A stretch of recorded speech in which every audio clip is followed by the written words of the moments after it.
राज्यात दिव्यांग ई रिक्षा वाटपात कोट्यवधीचा घोटाळ्याचा आरोप झालाय। सरकारने ई रिक्षासाठी 4.25 लाखांचं अनुदान दिलेलं असताना प्रत्यक्षात 1,40,000ची रिक्षा दिव्यांगांना देण्यात आली आहे। त्यातही दिलेल्या रिक्षा निकृष्ट दर्जाच्या असल्याचा आरोप होतोय। या रिक्षा वाटपात मोठा घोटाळा झाला असल्याचा आरोप बच्चू कडूंचा आहे।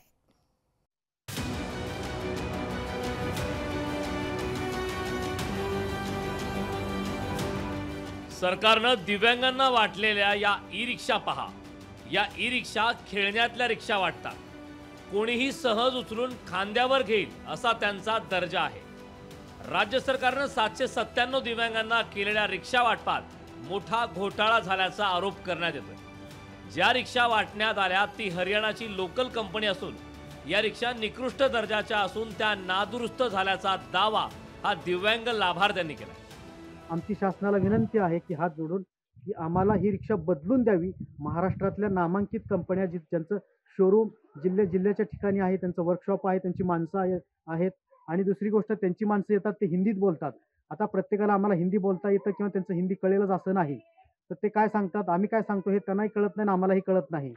तर महाराष्ट्रातली माणसं असावी, ही महाराष्ट्रातली नामांकित कंपन्यांची रिक्षा आम्हाला बदलून मिळाव्या। दिव्यांगांना एक रिक्षा पोटी 3,75,000चं अनुदान दिलं। प्रत्यक्षात दिव्यांगांना दिलेल्या रिक्षाची किंमत 1,40,000 रुपयेच आहे। उर्वरित 2,35,000 रुपये हे निव्वळ देखभालीचे घेण्यात आले।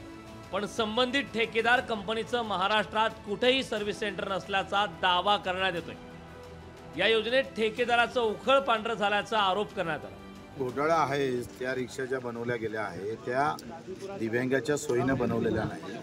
आणि मला असं वाटतं का कुठलंही सरकार असू दे, खाण्यामध्ये काही लिमिट असलं पाहिजे। ज्याला 2 पाय नाही, हात नाही, डोळे नाही, त्याच्यात कमिशन खाणारी अवलाद जेव्हा आहे ती चुकीचीच आहे आणि त्यावर कारवाई होणं गरजेचं आहे। सरकारकडून दिव्यांगांसाठी कोट्यावधी रुपये खर्च करण्यात येतात, पण हे पैसे दिव्यांगांवर खर्च न होता ठेकेदारच त्या पैशांवर हात साफ करत असल्याचं या निमित्तानं अधोरेखित झालंय।